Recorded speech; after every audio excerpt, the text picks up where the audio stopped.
Bueno, pues hoy vamos a informar sobre la campaña para informar, orientar, concientizar a jóvenes, adolescentes y evitar el consumo de drogas por el daño que causa, todo lo relacionado con las adicciones, el daño a la salud, el daño social, todo el sufrimiento que significa la drogadicción. Y como se ha venido comentando, siempre se presenta, se proyecta, se da a conocer un panorama distinto de las series en donde hay personajes con vestimenta de lujo, alhajas, hombres, mujeres guapos, residencias, carros de lujo, como el paraíso. Y hay otra realidad amarga, que no se conoce mucho, no hay información suficiente. Entonces, hemos decidido dar a conocer todo el sufrimiento que significa el tomar el camino de las drogas. Desde luego, no es una campaña aislada, se inscribe en el plan de atender las causas que originan la drogadicción, la inseguridad y la violencia. Por eso se está impulsando el bienestar, porque la paz y la tranquilidad son frutos de la justicia, el que haya oportunidades para los jóvenes, que no nos quedemos nada más en etiquetarlos como ninis, como se hizo en los gobiernos anteriores, y se les dio la espalda y se les dejó en estado de indefensión y fueron enganchados muchos y tomaron el camino de las conductas antisociales. Ahora hay programas para el bienestar, hay becas, hay trabajo para los jóvenes como nunca. El día de hoy puedo decir que vamos a llegar a la meta de 1 millón de jóvenes trabajando en el programa Jóvenes Construyendo el Futuro.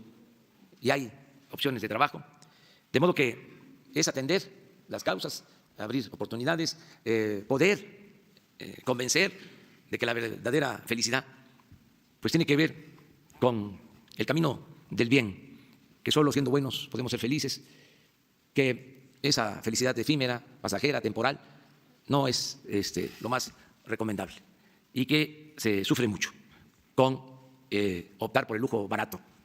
Entonces, esta campaña lleva ese propósito.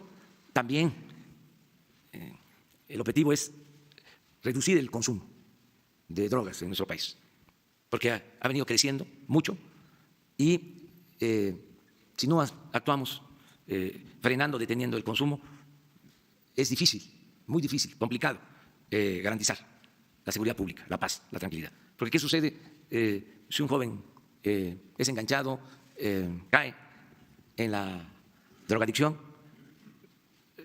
Para adquirir la droga tiene que dedicarse a actividades ilícitas. Entonces, tenemos que prevenir por todos los medios y se está trabajando de manera muy profesional este asunto. He venido insistiendo mucho porque era algo que teníamos pendiente. No podíamos echar a andar la campaña porque, aunque se están atendiendo a los jóvenes, no había una infraestructura de salud y de prevención para jóvenes. Ahora ya se está creando esta infraestructura para que los jóvenes puedan acudir a centros de orientación para los adolescentes que se están reforzando en instituciones del Gobierno federal en todo el país. Entonces vamos a pedirle al doctor Hugo López-Gatell, subsecretario de Salud, que nos informe sobre esta campaña y que también nos den a conocer cómo va a ser la difusión en medios. Esto lo va a hacer Jesús Ramírez, y que nos ayuden todos. Es una campaña nacional muy importante. Entonces le damos la palabra al doctor Hugo. Gracias, presidente. Muy buenos días tengan todas y todos ustedes. Como ha señalado el presidente, estamos muy empeñados y muy comprometidos con esta campaña. Entre las múltiples campañas de política pública que tenemos en los distintos sectores, pero en el campo de salud, las distintas campañas de salud pública, esta es una de las que consideramos más centrales y más importantes por la complejidad del tema y por las repercusiones que tiene este problema de salud pública, las adicciones, el uso, consumo, abuso y adicciones a las sustancias psicoactivas. Sus trascendencias son mayúsculas y las hemos visto progresivamente a lo largo de las últimas 2 décadas, en que México pasó de ser un país de trasiego de estupefacientes a ser un país de consumo de estupefacientes. Y entonces, poco a poco, se fueron penetrando no solamente las prácticas de uso y las situaciones de abuso o adicción, sino toda la desestabilización del tejido social que implica esta economía de las drogas. Entonces, desconstruir esta economía de las drogas y quitar los incentivos a que exista el problema de consumo es una tarea sumamente compleja. Sin embargo, quiero destacar que una de las decisiones centrales del Estado mexicano en la Cuarta Transformación es dar un giro de 180 grados al paradigma tradicional de prevención de drogas. Como todos saben y como la sociedad ha sido testigo, a lo largo de ya demasiados años, el paradigma había sido el paradigma prohibicionista, el paradigma represivo, el paradigma de la seguridad y de las fuerzas públicas. Quiero dejar en claro que no existe ningún menosprecio ni desestimación a la importancia que tienen los componentes de seguridad pública en la política nacional de drogas. Pero la distinción crucial, y esta es la que estamos marcando con este nuevo enfoque, es separar. En un lado está la demanda, que es un proceso social, económicamente inducido, de provisión de sustancias adictivas. Hay sustancias adictivas legales, las han existido por mucho tiempo, destacan 2, el tabaco y el alcohol, que han sido problemas de salud pública por muchísimo tiempo. Pero también hay un conjunto muy heterogéneo y continuamente cambiante de sustancias adictivas de carácter ilícito o ilegal que tienen distintos efectos fisiológicos y también sociales. Pero retomo, por un lado está la demanda, que implica la creación de esta economía orientada a la protección y las actividades delictivas para proteger esta economía de productos ilícitos. Y en un territorio completamente aparte, pero evidentemente vinculados, está el fenómeno de la demanda. El fenómeno de la demanda de sustancias psicoactivas o sustancias adictivas es un fenómeno eminentemente social de carácter de salud pública.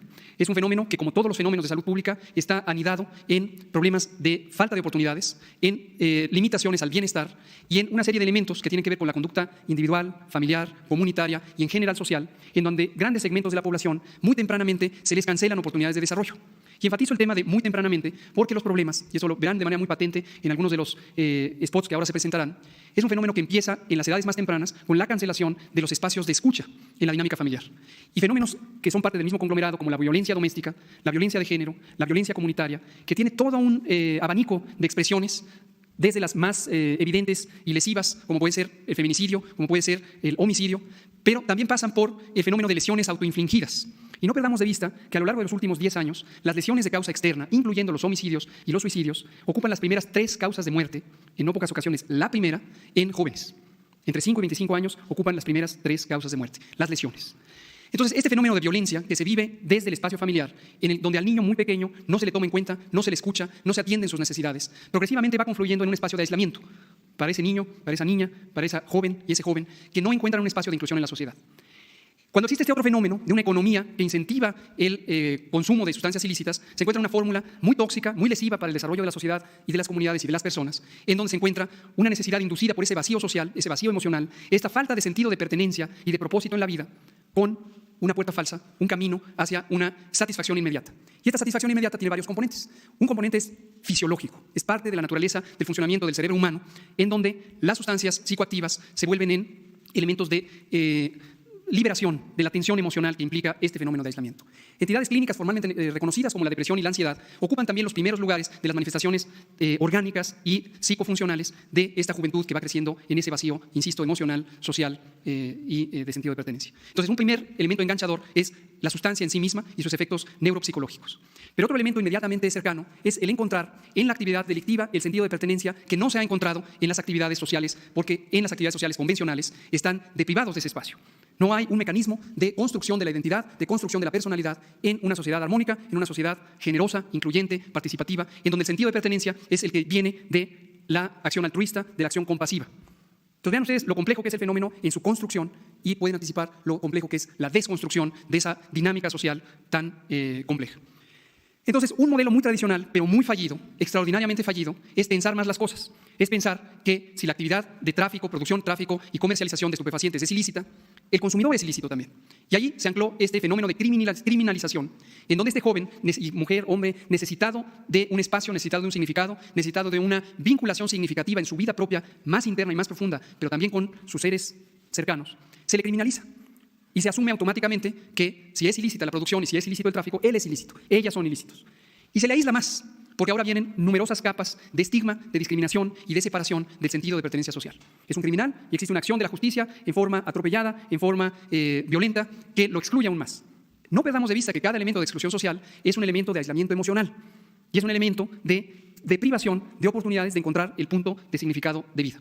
Entonces viene la criminalización, viene la acción de la justicia, viene la deprivación de la libertad en el sentido estricto de la palabra, porque una proporción inmensa de los jóvenes que están en las cárceles, locales, estatales y federales, son jóvenes que se ingresan por haber tenido una primera exploración de consumo de sustancias psicoactivas, por tener un uso de sustancias psicoactivas o por ser víctimas de un fenómeno complejo social de adicción. Entonces solo estamos echando más gasolina al fuego y estamos contribuyendo a la destrucción de la oportunidad de la paz. Juntos por la Paz, y por eso hemos seleccionado este nombre, implica el compromiso colectivo de toda la sociedad, de todos los sectores, público, social, privado, de los 3 órdenes de gobierno, federal, estatal, municipal, de los 3 poderes de la Unión, ejecutivo, legislativo y judicial, para girar 180 grados hacia un modelo de inclusión que nos lleve como referente a la paz, porque como bien dice el presidente, lo ha dicho en repetidas ocasiones, no puede haber paz si no hay justicia. Y la justicia, en este fenómeno tan complejo, implica hacer justicia no solamente en el sentido formal de la aplicación de la ley, implica hacer justicia con ese vacío social y ese vacío emocional que centenas, millares, decenas y centenas de millares, millones de jóvenes, mujeres y hombres han tenido en nuestro país a lo largo de ya demasiados años. Termino señalando 3 cosas. Uno es el carácter instrumental de esta estrategia. La estrategia implica la vinculación y en sí misma refleja el propósito, la vinculación institucional. Tradicionalmente nuestros programas sectoriales actúan uno a uno y buscan tener un impacto en un campo reducido de la acción que está delimitado por el ritual de la administración pública. Estas son tus atribuciones, estas son tus atribuciones, estas son tus atribuciones. Aquí no podemos hacer ese error, porque este fenómeno es tan complejo que si no tenemos una sinergia, una unidad de propósito entre las instituciones, son elementos que van a tener un bajo impacto. Entonces, la sinergia institucional es un elemento crucial. Hemos estado trabajando a lo largo de este mes en refinar los mecanismos para que la burocratización de la acción del ejercicio público no nos frene la posibilidad de tener unidad de propósito. Segundo elemento es la territorialización. Y esto es un elemento que el presidente ha señalado para toda la política pública. La esencia es el estado crítico que guarda la nación tiene mucho que ver con el repliegue del Estado, del gobierno, respecto a con quien está obligado, que es la ciudadanía. Este repliegue implica burocracia, implica negligencia, implica no querer o no poder colaborar unos con otros, pero también implica la separación literal, territorial, respecto a los ciudadanos y las ciudadanas, respecto a las jóvenes y los jóvenes. ¿Cuánto tiempo tiene que transitar un joven o una mujer joven o una familia para acceder al siguiente punto que le va a permitir resolver sus necesidades? Necesidades que están consagradas como derecho y que obligan al gobierno, en sus 3 órdenes, a poner en práctica servicios resolutivos, porque los derechos son de los ciudadanos y la obligación de cumplir con mecanismos efectivos para que se cumplan los derechos es del gobierno. Entonces, implica esa territorialización acercarse a ellos. No tener una ventanilla y esperar a que lleguen a una clínica, a esperar a que lleguen a un centro comunitario, a esperar a que lleguen a un espacio de recreación, porque en muchos de esos espacios han sido degradados, estructural y funcionalmente. Se necesita acercar el espacio resolutivo, la acción resolutiva, a las y los ciudadanos, donde están ellos. Hay que ir a recuperar el espacio público. Termino con ese punto. La territorialización implica rescatar el espacio público en favor de la salud, de la cultura, del bienestar, de la participación comunitaria, del espacio de identidad colectiva de las y los jóvenes. Y por eso hemos empezado el proceso de implantación tomando algunas de las regiones más críticas, no solo como tradicionalmente se hacía en términos de la magnitud absoluta del consumo de drogas, y mucho menos el punto donde existe como referente la criminalidad. Son objetivos importantísimos, pero si nos dejamos desviar solamente pensando en los indicadores de criminalidad como punto de entrada, vamos a caer, la inercia nos va a hacer caer en el mismo error de ver a jóvenes utilizando drogas y pensar que son criminales y tener una acción policíaca o una acción militar en contra de ellos. Criminalizar a la víctima, en lugar de asumir la responsabilidad del Estado de brindarle los servicios. Vamos a empezar próximamente en la Tierra Caliente de Michoacán, en varios municipios, no todos ellos adyacentes, y esto atiende también a una identificación de oportunidades de confluencia, donde hay unidad de propósito también con el gobierno estatal y con los gobiernos municipales y con las distintas organizaciones que han estado comprometidas con este tema. No quiere decir focalizar para excluir a todos los demás, que quede muy claro. La instrucción y la meta es de carácter nacional, pero vamos a demostrar con un primer modelo de implantación el efecto positivo que tiene la sinergia de estos servicios. Y tenemos varios instrumentos, como ya señalaba el presidente. Uno que destaco es el modelo del Centro de Atención Rural a los Adolescentes que tiene el IMSS Bienestar. Y ahora que estamos en la gira con el presidente, visitando los hospitales rurales y las unidades médicas rurales del IMSS Bienestar, que van a ser la base estructural del próximo Instituto Nacional de Salud para el Bienestar, encontramos este modelo muy poderoso de vinculación comunitaria entre pares. Y se suma al programa de jóvenes que tiene INJUVE, en donde existe también este modelo de consejería por pares, y se suma un modelo extraordinariamente vigoroso que ya está ahora en 7.800 semilleros de la cultura por la paz que la Secretaría de Cultura ha puesto a disposición, y es un modelo de confluencia en torno al arte, en torno a la expresión de la cultura comunitaria. El joven encuentra en la música, en el teatro, en el circo, en estas expresiones culturales, la posibilidad de expresar libremente su identidad y su profundidad emocional. Tengo el gusto de presentar, me lo ha pedido el presidente, también al nuevo comisionado nacional contra las adicciones, aquí presente, es el doctor Gadi Zabiki Sirot. Les platico un poco de él. El doctor Gadi Zabiki es un psiquiatra mexicano que se formó como médico cirujano en la Universidad Nacional Autónoma de México. Después hizo la especialidad de psiquiatría en el Instituto Nacional de Psiquiatría Ramón de la Fuente Muñiz. Ahí mismo hizo la subespecialidad en adictología y después ha tenido diversos entrenamientos internacionales en cursos de especialización. Él fue el fundador de la Clínica de Adicciones del Instituto Nacional de Psiquiatría y fue su director hasta hace pocos años. Él ha sido un referente nacional en la convocatoria y conducción de distintas mesas de consulta social sobre temas sensibles como la despenalización o descriminalización del uso y consumo de cannabis. Ha sido también el miembro latinoamericano representativo en distintos foros organizados por organismos internacionales en torno a sustancias psicoactivas de alto impacto como las metanfetaminas en la Conferencia de Praga. Y además, a lo largo de más de 12 años, ha sido un promotor social de este modelo de inclusión y de esta urgente, apremiante necesidad de quitar el enfoque criminalizante de este grave problema social. Entonces, es realmente un privilegio, le agradecemos al presidente haber nombrado al doctor Zabiki Sirot, Gadi Zabiki Sirot, como comisionado nacional de las adicciones, y es un elemento crucial para la correcta desarrollo e implantación de Juntos por la Paz, la Estrategia Nacional de Prevención contra las Adicciones. Gracias. Gracias. Señor presidente, señor secretario, vocero de la presidencia, cuerpo de la prensa, es para mí un gusto estar esta mañana frente a ustedes. Agradezco mucho la amable presentación que ha hecho el doctor López-Gatell sobre mi persona, pero quisiera empezar por decir que el que se me haya hecho esta encomienda de encabezar la Comisión Nacional contra las Adicciones, si bien a tono personal para mí es importante, termina por ser algo más bien irrelevante. Lo que es importante en este caso es el que en mi voz se representa una parte importante de los reclamos de la sociedad civil, de muchos otros colegas, de familias, de personas que han sido afectadas por el problema de las sustancias psicoactivas, de la adicción, de todo lo que esto conlleva. Y en ese sentido, mi papel aquí va a ser tratar, como ya lo decía también el subsecretario, en primer lugar, de dar un giro de la criminalización y la mano dura hacia la libertad, la ciencia, el libre desarrollo de la personalidad. El objetivo de la Comisión Nacional contra las Adicciones es uno importante, ambicioso. Me parece que en este momento yo llego a una CONADIC que tiene un capital humano muy importante, muy valioso. Los compañeros que están dentro de la comisión son ciudadanos y ciudadanas que traen muy puestas la camiseta. Queremos ser parte articuladora de esta estrategia nacional que ha tenido bajo su liderazgo el doctor López-Gatell junto con la Secretaría de Seguridad. Y esta es una mancuerna que tradicionalmente ha funcionado, como ya lo comentaban, para tratar de enfrentar esta situación. Quizás queremos alterar un poco el orden de los factores. Anteriormente parecía como que de frente, en primera instancia venían las fuerzas del orden público y por detrás veníamos los sanitaristas y los médicos quedándonos con lo que quedaba por resolver. En este momento queremos que la cara de esta estrategia sea humanista, sea médica, sea diseñada para ayudar a la población y en ese sentido también hay un espacio para que se ejerza la fuerza pública, la acción legal, pero queremos que esto se lleve a su mínima expresión.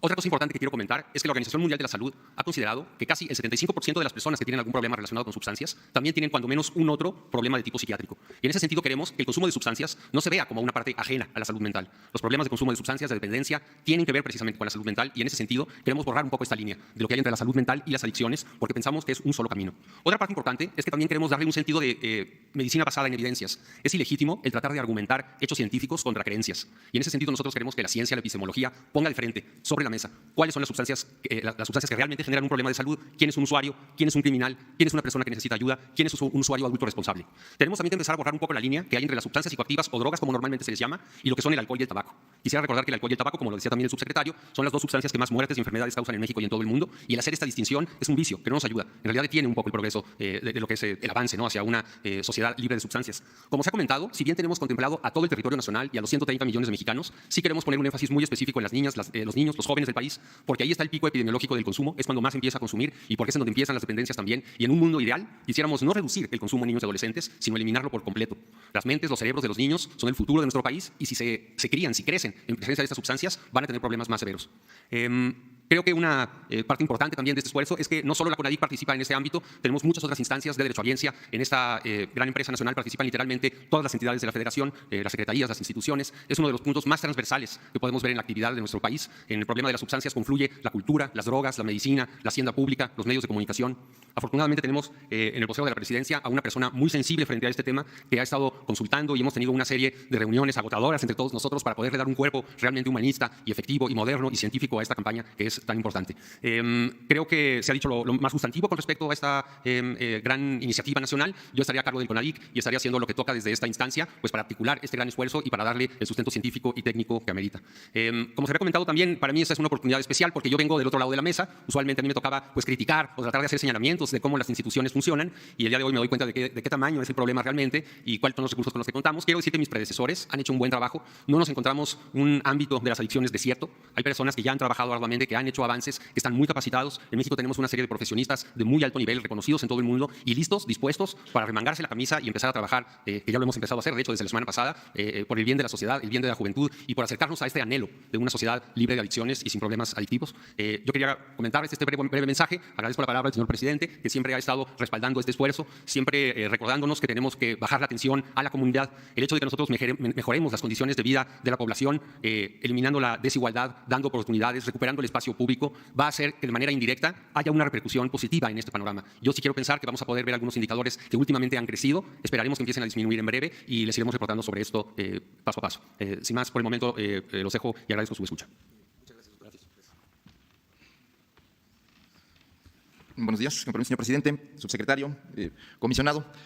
Pues solamente para presentar los nuevos mensajes y carteles que hay sobre la campaña en esta etapa. Como bien señaló cuando se presentó en una anterior conferencia, la campaña es una convocatoria social, va más allá de solo mensajes publicitarios. Se trata de una activación, de hacer conciencia de que el tema de adicciones, de salud emocional, salud mental, la cultura de la paz, es una responsabilidad colectiva, es una responsabilidad de la sociedad, de la comunidad, y por lo tanto lo que se trata es construir puentes y generar capacidades y desarrollar posibilidades de ayudarnos mutuamente a salir de cuando alguien se sienta solo, tenga problemas en la familia, en la escuela, en la comunidad, encuentre el soporte institucional para hacerlo, pero también la mano amiga, la mano fraterna del compañero, del hermano, la hermana, el padre de familia, el maestro, que pueda tender la mano. Se trata de construir una capacidad de diálogo y romper con esta división que se ha hecho entre exitosos y fracasados, entre quienes son sanos y enfermos, y señalar que cuando hay una situación de problemas de uso de sustancias, de problemas de soledad, de estrés, pues también es una responsabilidad colectiva y no solo un problema individual. Esto es lo más importante. El mensaje es que la solución para trabajar el tema de la violencia, las adicciones, es un trabajo de la sociedad, de la comunidad y que nos involucra a todos. Por eso la convocatoria también implica a los medios de comunicación, a los periodistas, a los médicos, a los profesores, a los maestros de todos los niveles, sobre todo a nivel de educación básica, primaria, secundaria. Ahora que inician clases el 22 de agosto, se va a promover el reparto de una guía para profesores, una guía para padres de familia, para propiciar este diálogo a nivel de la comunidad educativa y tomar cartas en el asunto. Se trata también de que ocupemos el espacio público. Para construir la paz también hay que recuperar nuestra comunidad en el espacio público, en los lugares donde podamos convivir y intercambiar y, bueno, pues realmente vivir. Y en ese sentido, parte de la campaña de información, de visibilización de esta situación es un llamado a salir, a romper el miedo y un poco, en una frase se puede sintetizar, de la casa a la plaza, a convivir intergeneracionalmente, todas las generaciones, todos niños, jóvenes, adultos mayores, padres de familia, de volver a recuperar nuestras plazas, nuestros parques, porque pues, es el espacio social natural. Y ahí es donde vamos también a potenciar capacidades culturales, encuentros, información, por supuesto, con la convocatoria, la constitución de clubes por la paz, que van a ser estos semilleros donde se va a ofrecer, donde se va a poder dar información, donde se va a tender la mano, se va a poder canalizar a la atención y tratamiento a quienes lo necesiten, pero también se va a ofrecer una serie de actividades culturales, de formación cultural, clubes de ajedrez, en fin, circo social, teatro social, generar condiciones para que desde las comunidades se pueda desarrollar actividades, formación artística y cultural, porque sobre todo el tema del combate al uso problemático de sustancias, a la soledad, a las situaciones de problemas de la salud mental y de la salud emocional, pues es un tema cultural también, y en ese sentido este es también una batalla cultural y por la información. Y terminaré diciendo que, antes de mostrarles los nuevos spots y algunos carteles, es que siendo el tema de las adicciones sobre todo un tema también de pobreza, nuestro enfoque es a las zonas más críticas donde azota la violencia, donde azota también la precariedad, y en esta estrategia integral interinstitucional pues va a ser muy importante que en estas zonas deprimidas económicamente y socialmente podamos revertir esta circunstancia, porque los jóvenes, los niños que tienen pocos recursos económicos evidentemente también tienen menos fortaleza para enfrentar situaciones como enfermedades, como el abuso de sustancias que afectan al cuerpo, a diferencia de quienes en la clase media o estratos altos pueden contar con un servicio médico especializado, clínicas especializadas que tienen alto costo. Los jóvenes, los niños que digamos, tienen una situación precaria, pues no tienen acceso. La idea es fortalecer las capacidades institucionales para que las clínicas rurales, para que los hospitales urbanos puedan dar este servicio integral de calidad para que se merecen nuestros jóvenes y nuestros niños. Terminaría ahora sí diciendo que la secuencia de la campaña va desde generar conversación sobre este tema de nuestro estado de ánimo, nuestra soledad, nuestra salud emocional y crear vínculos, sensibilizarnos a que necesitamos escucharnos, acercarnos, y por eso, tomando las recomendaciones de las Naciones Unidas y los estándares internacionales, se ha convocado esta primera etapa, como se señaló, de escuchemos primero, después dialoguemos y construyamos soluciones entre todos, y por eso este enfoque inicial de escuchar primero entre jóvenes y niños, padres de familia, maestros, y escuchemos también a quien necesita ayuda y tendamos de la mano. Y por supuesto también de hablar con la verdad. Se hablaba aquí de que la ciencia, la verdad científica, puede ayudar también a crear conciencia de cuáles son los efectos de las sustancias sobre nuestro cuerpo y pues que la gente se haga consciente de que hay sustancias que no es que deban prohibirse, simplemente debe crearse la conciencia de que su consumo genera un problema de salud que nos lleva a un camino incluso de la muerte. Entonces se trata de visibilizar la realidad y a partir de ella reflexionar las soluciones que podemos encontrar. Adelante, por favor. Escucha su mirada. Escucha su habitación. Escucha sus amistades. Escucha sus horarios. Escucha su soledad. Escucha su corazón y muéstrale que no está solo.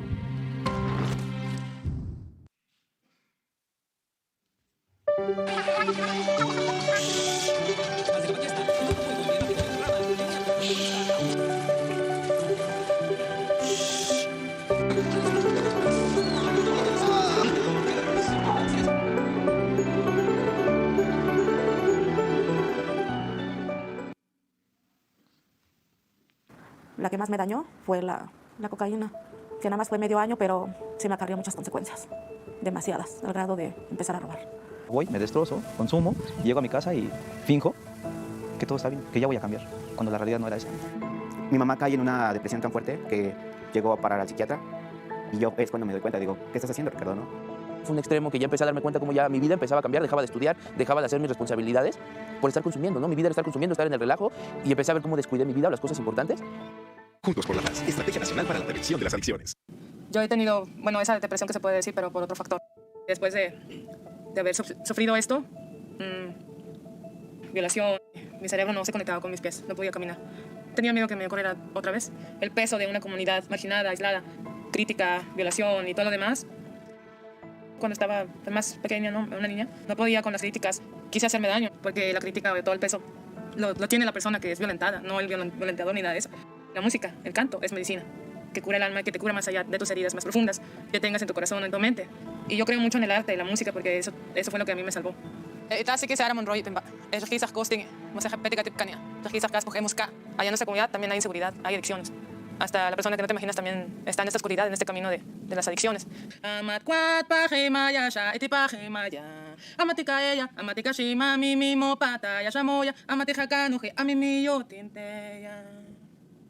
Juntos por la Paz, Estrategia Nacional para la Prevención de las Adicciones.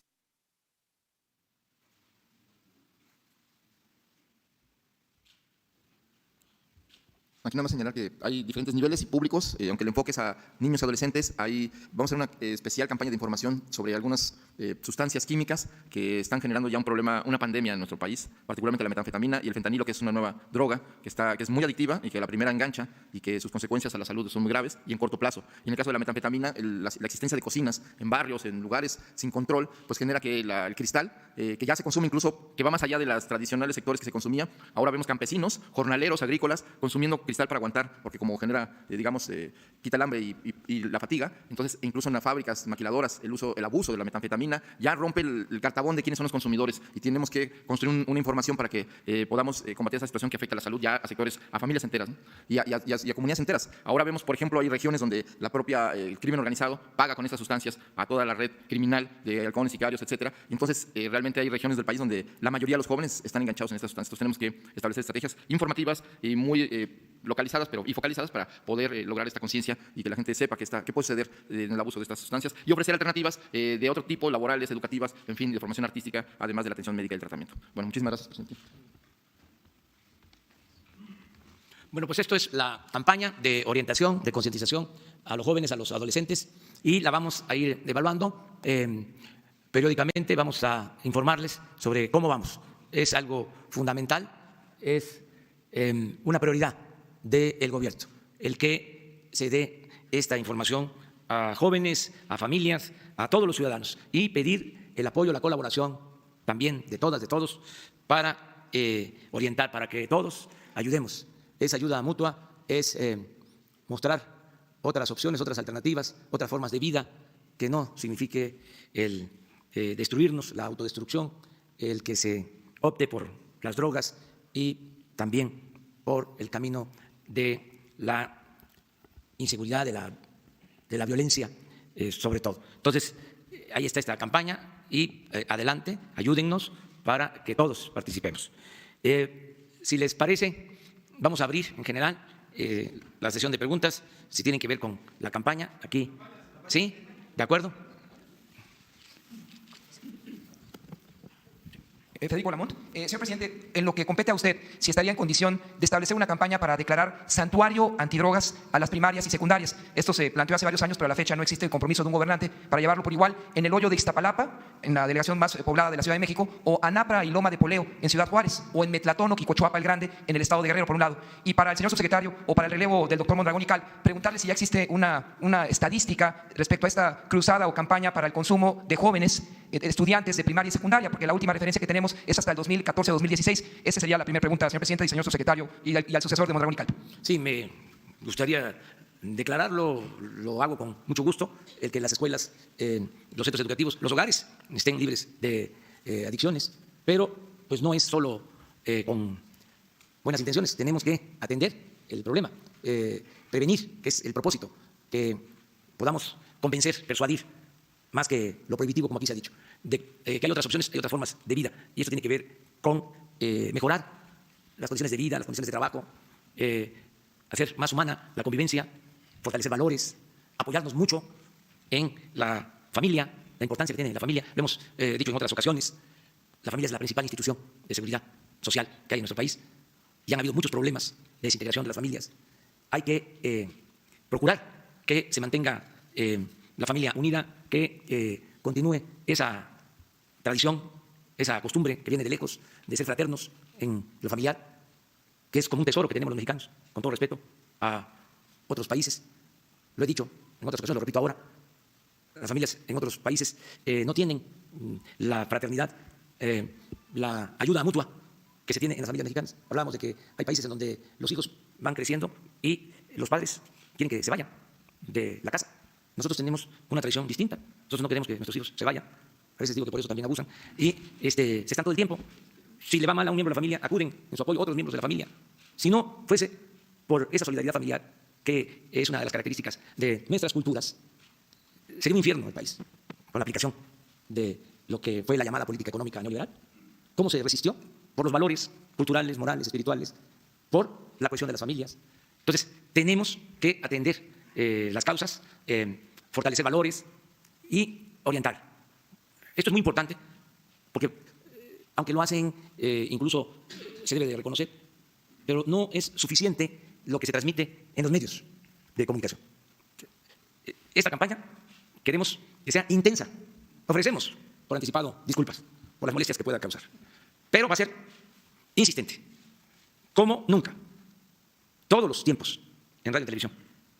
La contratación de publicidad va a estar orientada durante mucho tiempo a esta campaña, porque es fundamental. Pero, contestando a tu pregunta, yo lo deseo hacer, declarar que son santuarios de libertad, escuelas que no tienen problema por consumo de drogas, que no debemos de permitirlo de ninguna manera, pero tenemos que hacer labor, mucha labor para eso. Y finalmente, el extinto premio Príncipe de Asturias, Carlos Fuentes, recomendó ante una similar a usted en los Estados Unidos, Bill Clinton, la despenalización en el consumo de las drogas.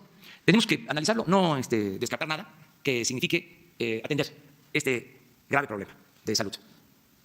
Pero tenemos que verlo con responsabilidad.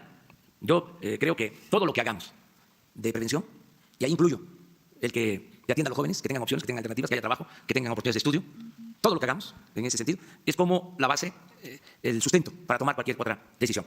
En la estrategia nuestra para la paz, lo principal es el bienestar, la justicia, el crear oportunidades para que no haya pobreza, marginación, que no haya desintegración familiar, que todos podamos ser felices teniendo oportunidades de estudio, de trabajo, de diversión, de acceso a la cultura, el deporte.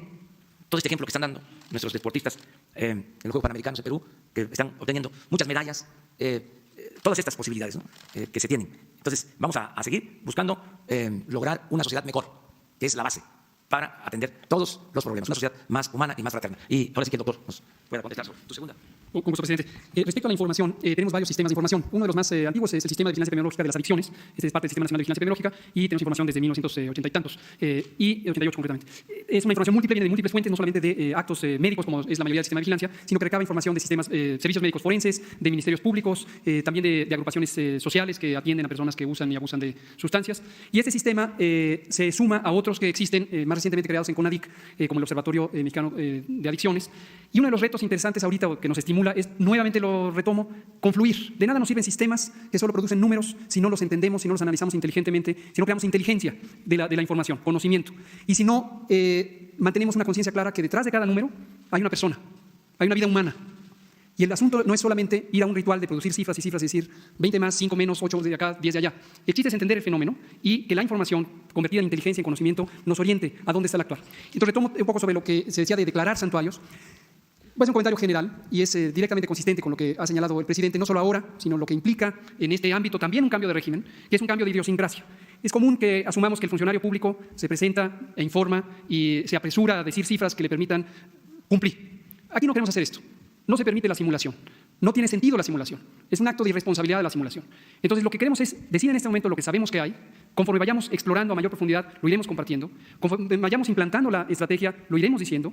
Cuando tengamos dificultades, lo iremos diciendo. Y cuando tengamos progreso, lo iremos celebrando todos juntos, ¿no? Entonces, sirve de poco estas declaratorias anticipadas, es decir, espacio libre de drogas. Y estas han estado muy articuladas con la visión prohibicionista, en donde se piensa que por poner un cartel ya se tiene un área de prohibición. Y una última cosa que quisiera decir ahora es entender el fenómeno complejo de adicciones con una mirada incluyente, una mirada compasiva, que nos permita articular esta nueva sociedad fraterna que menciona el presidente, implica tener claro que la fobia social, el rechazo al prójimo, es una perturbación de la vida social. El odio es producto de la ignorancia y del miedo, y nos lleva a ver al otro como diferente, por cualquier condición, social, económica, de identidad política, de género, de preferencia sexual, de uso de sustancias, de no uso de sustancias. No hay que ver al otro como el enemigo. Lo que tenemos que hacer es incluir, dialogar, escuchar. Esto que parecería etéreo o un asunto de la vida particular, no lo es más. Las políticas públicas hoy, en la Cuarta Transformación, tienen un sentido humano. Los funcionarios públicos actuamos por responsabilidades legales y obligaciones legales. Nos mueve la razón, nos orienta la razón, pero nos impulsa el corazón, nos impulsa el sentido de humanidad, de compasión. Y yo creo que en casi cualquier política pública uno puede encontrar esa oportunidad, pero en esta es tan importante que por eso quería destacarlo. Gracias, presidente.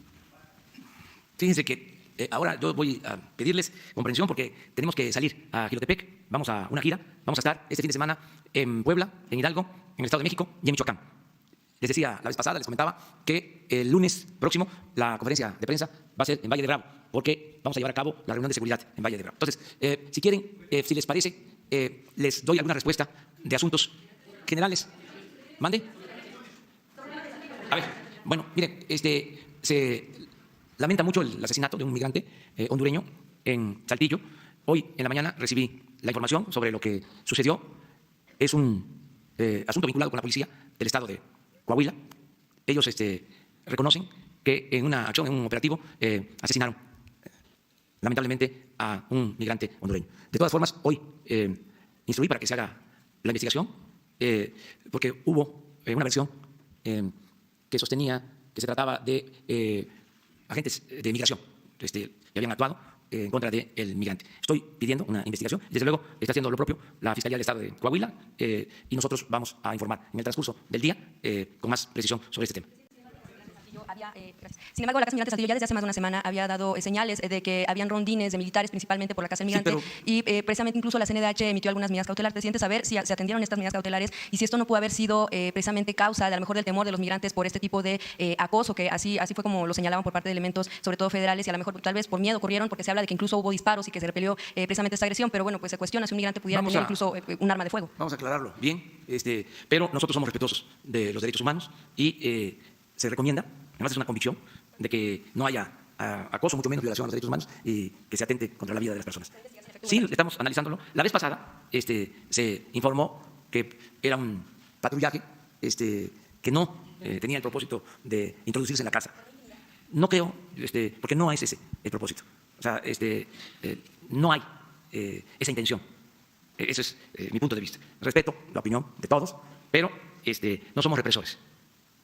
No vamos a hacer racias, no van a llevarse a cabo masacres como sucedía en los gobiernos anteriores. Entonces, es otra cosa completamente distinta.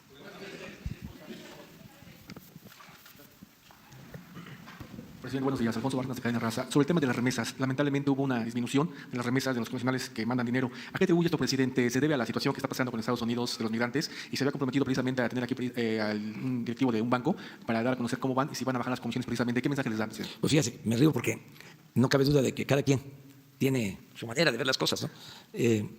Yo siempre digo que tengo otros datos y hasta se burlan. porque la información que tengo sobre las remesas, o sea, cada quien lo ve de acuerdo a su visión, ¿no? Y es legítimo. Pero el dato que yo tengo es que en remesas es el semestre en que se han recibido más remesas desde que se está midiendo, desde que se tiene información sobre remesas. Entonces, a lo mejor te refieres, porque eso digo que depende de cómo vea uno las cosas, ¿no? A lo mejor te refieres de que bajó en junio con relación a junio del año pasado. Sí, de todas formas, aunque hubo esa disminución, en el semestre es el de mayor envíos de dinero, de recursos de nuestros paisanos a sus familiares, los héroes vivientes, nuestros paisanos migrantes, que siguen apoyando a México, porque esa es la principal fuente de ingresos que tiene nuestro país, sobre todo la fuente de ingresos que más beneficia, que más ayuda, porque se distribuye por todo el país el apoyo que envían nuestros paisanos. Entonces, esa es la información que tengo yo. Y respecto a las comisiones que se habían acordado para ver... Sí, quedamos, pero yo creo que se entregó la información de las comisiones, las bancarias.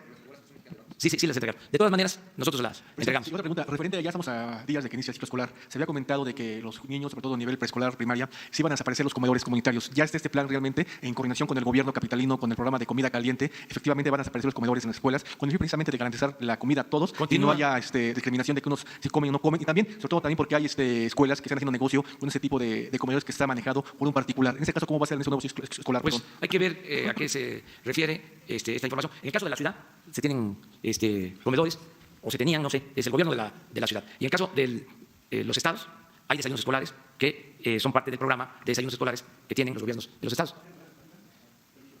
Como está actualmente, o sea, lo que puedo decir es que no se suspende ningún programa que tenga que ver con la alimentación de los niños, para ser claros, porque luego pues, se puede pensar de manera distinta. Aprovecho también para aclarar, y más informar y aclarar, de que se firmó el contrato, o se firmó la revisión del contrato colectivo con el sindicato de trabajadores petroleros. Y un periódico de Reforma dice que nos venció el sindicato, o el líder del sindicato. Aprovecho para pedirle a Reforma que revise cómo se llevaron a cabo las cosas. Le voy a pedir al director de Pemex que dé a conocer los términos en que se firmó el contrato, porque, contrario a lo que dice Reforma, obtuvimos un ahorro en prestaciones que se otorgaban a dirigentes sindicales. Obtuvimos un ahorro de 1.600 millones de pesos. Porque es como el mundo al revés. Pero qué bien que salen estas cosas para aclararlas. Y celebro que se haya firmado este acuerdo. Se mantuvieron las prestaciones a los trabajadores. No hay nada que les afecte a los trabajadores. Y el ajuste se hizo arriba. Es decir, en lo que establece el contrato colectivo de apoyos para los dirigentes. Gastos de comisión, de viáticos, todo eso que está establecido en el contrato, se llegó a un acuerdo de una disminución del orden del 80%. Entonces, hoy le voy a pedir al director de Pemex que informe. No dejo de reconocer también que hubo voluntad de parte de los dirigentes, porque se trata de algo que ya habían logrado, que tenían establecido en el contrato. Y en este caso fueron sensibles y entendieron que ya no es posible mantener esas prestaciones muy especiales para la dirección del sindicato. El gobierno es respetuoso de los sindicatos y lo que busca es convencer de que ya no puede haber privilegios para nadie. Nada más que todo se hace de conformidad con la ley, porque hay un auténtico Estado de Derecho. No se pueden imponer las cosas, no se puede desconocer un contrato colectivo. ¿Usted quiere que yo le conteste de otra manera? No le voy a contestar así, con todo respeto a usted. Nada más aclarar de que hubo un ahorro, repito, de 1.600 millones de pesos. Demostrables. Lo demás, pues, sería el deseo de pelearnos por pelearnos, o las balandronadas, y eso no tiene que ver con nosotros. Eso tiene que ver con la corrupción que existía antes, para que no nos confundan. Por eso aclaré lo de el Reforma. Porque fíjense que antes el Reforma no informaba cuando se revisaba el contrato de Pemex, no decía están establecidas condiciones que significan mantenerles privilegios a los dirigentes. No sé si hayan dicho algo cuando hubo aquella campaña en que llevaron dinero del sindicato petrolero a un partido. Pero en fin, nada más es aclarar. El derecho de réplica, para que no nos confundan. No somos iguales. Sí. Gracias. Gracias, presidente. Nancy Rodríguez, de Oro Sólido.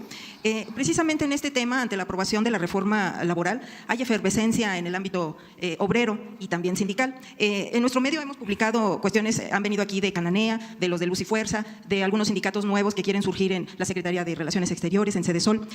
Presidente, a mí me gustaría, si usted me lo permite, si pudiera hacer un pronunciamiento por un lado y por otro un posicionamiento a lo siguiente que le voy a plantear, por favor.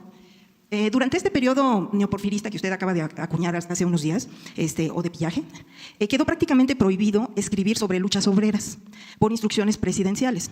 Yo cubría el sector obrero, por eso se lo digo. Las secciones del sector obrero desaparecieron. En las redacciones ya no se hablaba de esto, incluso los medios públicos también dejaron de escribir sobre el sector obrero. Se dejó de hablar de los despedidos de la Volkswagen en aquel entonces, de Corona, de Flecha Roja, y hasta la fecha, como usted lo acaba de señalar. Pero además, señor presidente, en este periodo empezó la compra de líderes sindicales y el deterioro, pues obviamente, de las condiciones laborales de los trabajadores y también del salario. Estos líderes, ya empoderados económicamente y políticamente, pues empezaron a tener en sus listas a comentócratas, que usted ha citado aquí mucho, y a reporteros incluso, ¿no? Entonces, por favor, presidente, estos líderes además hicieron sus propios periódicos, como La Crónica del Bester Gordillo, en aquel entonces. Entonces, si nos pudiera dar, le digo, su pronunciamiento y sobre todo su posicionamiento, porque hay mucha efervescencia laboral. Y ayer se publicó en el Diario Oficial la ruta para legitimación de los contratos colectivos. Entonces, si nos puede… Sí, estamos iniciando una etapa nueva a partir de la reforma laboral, agregaría auténtica, porque hubo una reforma laboral en el periodo neoliberal, de las llamadas reformas estructurales, que solo significó quitarle derechos a los trabajadores. Ahora es distinto. Ahora se garantiza la libertad sindical, tiene que haber democracia sindical, no hay sindicatos paraestatales, no se auspicia lo que coloquialmente se conoció durante muchos años como sindicalismo charro, no se auspicia tampoco a sindicatos blancos, sindicatos hechos por los mismos patrones para no garantizar buenos salarios y prestaciones a los trabajadores. Todo eso se termina. Y la revisión de este contrato así lo indica. Nos plantearon que estaban dispuestos a bajar la edad de jubilación, mejor dicho, a aumentar la edad de jubilación. Dijimos no. A lo mejor a eso se refiere el reforma, porque ellos tienen una concepción conservadora. Dijimos no. Lo que queremos es que se bajen los privilegios de arriba, de los dirigentes, no de los trabajadores. Esto se los comento porque son las nuevas reglas. No vamos nosotros a afectar a los trabajadores, al contrario.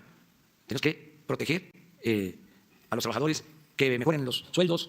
Es una vergüenza, es inhumano que el salario en México sea de los más bajos del mundo, que no haya prestaciones sociales para los trabajadores. Toda la mal llamada reforma laboral consistió en eso, en poder contratar por hora a los trabajadores y no reconocerles prestaciones y poderlos correr también sin garantizarles sus derechos. Eso no. Entonces, se inicia una etapa nueva con libertad sindical, con elección de los dirigentes mediante voto libre, secreto, directo y también, algo que es importante, respeto a la autonomía de los sindicatos. Que el gobierno no intervenga en la vida interna de los sindicatos. Si nos toca participar, que actuemos como jueces, es decir, que haya justicia, que no haya sindicatos predilectos del régimen. Eso se termina. Que sean los trabajadores los que decidan quiénes van a representarlos. Ese es el planteamiento que tenemos. Y aprovecho también de una vez porque me tengo que ir. Acuérdense que no voy en helicóptero, ya no hay helicópteros que los usaban, porque de eso no se habla, como si todo eso hubiese pasado hace un siglo, ¿sí? O 2 siglos. Antes usaban los helicópteros hasta para ir a jugar golf. Entonces, yo tengo que ir a Jilotepec por tierra, por carretera. Entonces, aprovecho nada más para decir también de que ayer se difundió el hecho de que se había aprendido a un periodista en Santa Lucía. Ya se aclaró, este periodista entró con 2 ayudantes, 2 escoltas, que al mismo tiempo son escoltas que le proporciona la Secretaría de Gobernación, mejor, la de protección a periodistas para defenderlos y proteger sus derechos humanos. Pero resulta que llegan a Santa Lucía y no dicen la verdad, hablan de que van a la clínica, porque uno de estos escoltas, pertenecen los 2 a una asociación de policías privados. También, hace poco les comentaba yo que la Secretaría de Gobernación tenía la Policía Federal, pero contrataba policías privados. Pues se mantiene eso, porque no se puede de la noche a la mañana terminar con todo eso. Entonces, esos policías pues, iban armados, porque van protegiendo al periodista. Entonces, pasan una caseta de vigilancia y luego se introducen a la base aérea. Hay otra caseta de vigilancia, dicen otra cosa y luego pues, se meten me imagino, hacer un reportaje o hacer tomas y pues los detienen y los ponen a disposición del Ministerio Público. Eso fue lo que sucedió, para que quede claro. Pues eso depende de la autoridad, pero yo quiero nada más exponer los hechos para que no se vaya a pensar de que hay interés, ¿no?, en reprimir a los medios de comunicación, lo que se afecta a la libertad de prensa. Nosotros vamos a ser respetuosos de la libertad de prensa, nada más que en este caso, y ya lo dejo pues a la consideración de los que nos están escuchando y viendo, pienso que no se debe actuar de esa forma, porque se trata pues de una instalación del Estado mexicano. Si se quiere tener información, pues se debe solicitar, ¿no?, que si se permite entrar, creo que eso es lo más correcto, o a lo mejor en alguna otra parte del mundo esto no es necesario, o sea, y podemos entrar a cualquier lugar. Entonces, aclarar esta situación y también pues, subrayar de por qué tanta ocupación, tanto interés en lo de Santa Lucía. Ya deben los que estaban interesados en la construcción del aeropuerto de Texcoco de entender que nos hace falta construir el nuevo aeropuerto de Santa Lucía, que es por el bien de todos, y que no puede ser que por intereses económicos se trate de detener que haya una especie de sabotaje legal, con amparos y con acciones de este tipo, propagandísticas en contra, para evitar que se haga una obra importante que nos va a significar un ahorro de 100,000 millones de pesos. Si van a robar 100,000 millones de pesos, para decirlo con claridad. Entonces, ojalá y recapaciten y nos dejen trabajar. Que no estén pensando nada más en el lucro. Antes decía yo, ya no lo puedo comentar, pero por única vez, que no tienen llenadera. Ya cambiaron las cosas. Se acaba la corrupción. Y no somos represores ni autoritarios. Estamos luchando por la democracia, para hacer valer la democracia y para garantizar las libertades que son sagradas. Porque ahora los que callaban como momias cuando había autoritarismo, ahora gritan como pregoneros y se convirtieron ya de la noche a la mañana en paladines de la libertad. Entonces ya cambiaron las cosas. Decirles que nosotros por convicción, por principios, por ideales, no violamos derechos humanos, no reprimimos, no limitamos la libertad de expresión, la libertad de prensa. Es un asunto de convicción. Así nos formamos. No venimos pues de la corriente conservadora. Somos progresistas. Queremos que haya justicia, respetando las libertades. Entonces, aclarar esto, ¿no? También. Y que en los medios, en este caso, por ejemplo, se comente lo que realmente sucedió. O sea, porque queda como que se detuvo a un periodista y no se explica la razón o el motivo. Y, desde luego, creo que es un asunto más que nada de imprudencia, de responsabilidad. No es un delito, o sea, desde mi punto de vista, grave. Es una forma de actuar, pero no se vale el estar mintiendo. Ahí sí, nada de estar diciendo mentiras. Porque mientras tengamos la posibilidad de replicar, aquí vamos a estar contestando a todos. Muchas gracias, nos vemos. No, se queda Campeche pendiente. El martes, aquí. Sí, ahora. Porque incluso ya hay algunos poblados que se están desalojando. Sí, ya hay una acción en ese sentido. ¿Se está reactivando el huachicol? No, esa es otra cosa también, que aprovecho para decir. Salió un reportaje de estas fuentes diciendo de que no tardaba y repuntaba o resurgía exactamente lo que tú estás planteando, el huachicol. No, sigue detenida la extracción de gasolinas, seguimos cerrando las tomas clandestinas y en porcentaje, desde que llegamos aquí al día de hoy, se ha reducido el robo de combustible en 94%. Es decir, nos queda 6%. Lo voy a decir de otra manera. Se robaban 800 pipas diarias. Se están robando 40. Sí, así está. Ayer fueron esa cantidad. Estamos hablando de que se roban 80,000 barriles diarios y tenemos un promedio de 4,000 barriles diarios. ¿Y qué reporte le han dado sobre eso? Bueno, mira. Qué bien que está haciendo. Por la nota de ayer, ¿qué periódico fue el que sacó ayer esa nota? ¿O en qué medio fue? Vamos a ponerlo de moda aquí. Porque ayuda. ¿No sabes cuál periódico fue? ¿Tú, Jesús? Bueno, ahí se lo dejo de memoria. O sea, digo, de tarea. Pero así estamos, miren. Eso fue ayer. Miren allá. ¿Cómo estaba? Yo entiendo, pues, que no les gusten las mañaneras, ¿no? Que no les guste cómo hablo, porque no hablo de corrido, que me como las heces, que les estoy contestando, que les digo conservadores, porque son conservadores. Pero no se puede estar inventando, que en contra de nosotros. No se puede estar calumniando. ¿Y dónde está la ética, pues? Por eso digo que la verdadera doctrina de los conservadores es la hipocresía, el doble discurso, sepulcros blanqueados. Presidente, ¿y qué reporte le dieron sobre esta fuga, las posibles causas? Todavía es que estábamos terminando la reunión de seguridad cuando me informaron que se estaba actuando. Ahora voy a pedir información más sobre esto. Bueno, ¿Está controlada la situación? Eso es lo que me informaron. Gracias. Presidente, buenos días, Amador Narcia, de Noticias Televisa. Preguntarle sobre la presa El Zapotillo. Se dice que con su construcción se inundaría los poblados de Temacapulín, Acacico y Palmarrejo, esto en la región alteña de Jalisco. Víctor Toledo, secretario de Medio Ambiente y Recursos Naturales, dice que este proyecto es inviable, pero parece que no todas las personas en su administración piensan lo mismo. Quisiera saber qué nos puede decir. Estamos a punto de llegar a un acuerdo. Ya se pusieron de acuerdo los gobernadores de Jalisco y Guanajuato, porque ahí había una discrepancia, pero ya hay un acuerdo. Ahora falta que haya un acuerdo con los pobladores, que deben de ser tomados en cuenta. Hay también ya una resolución de la Suprema Corte de Justicia, en el sentido de que la cortina tiene que ir a 80 metros, no más. Hay quienes sostienen que si es a 80 metros, bueno, podrían no inundarse los pueblos. Si es a 80 metros, sostienen que podría no inundarse. Pero hay quienes opinan que si es a 80 metros, sería muy poca el agua que se utilizaría. Esta agua es para los Altos de Jalisco y para León. O sea, entonces, no se tendría agua suficiente si la cortina se queda a 80 metros. Estamos hablando, porque es una obra que se inició desde el gobierno del presidente Fox y está inconclusa. Ya hay una inversión pública y va a llevar también recursos adicionales.